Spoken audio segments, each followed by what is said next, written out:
மார்க்கத்தை பொறுத்தவரை நல்ல நேரம் கெட்ட நேரம்னு ஒன்று கிடையவே கிடையாது. இந்த நேரம் நல்ல நேரம், இது கெட்ட நேரம் என்ற பார்வை மார்க்கத்திற்கு புறம்பானது. அல்லாஹ் படைத்த அனைத்தும் நன்மையானதுதான். காலத்தை அல்லாஹ் படைத்திருக்கிறான், காலமும் நன்மையானதுதான். அந்த காலத்தின் மீது அல்லாஹ் சத்தியம் செய்கிறான், வல் அஸ்ர், காலத்தின் மீது சத்தியமாக. அல்லாஹ் சத்தியம் செய்கிற காலம் என்பது அது எப்படி கெட்டதாக அமையும், அது எப்படி மாறுபட்டதாக அமையும்? காலம் என்பது நல்லதுதான்.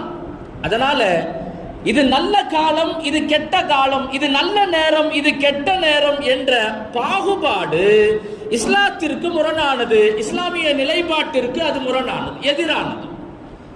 எந்த நிகழ்வாக இருந்தாலும் நேரத்தை நாம் தேர்வு செய்யலாம், நிர்ணயம் செய்யலாம். ஆனால் இது நல்ல நேரம், இது கெட்ட நேரம் என்ற கண்ணோட்டத்தில் நேரங்களை, காலங்களை நாம் தேர்வு செய்யக்கூடாது என்பதில் நம்மில் ஒவ்வொருவரும் மிக தெளிவாக இருப்போம்.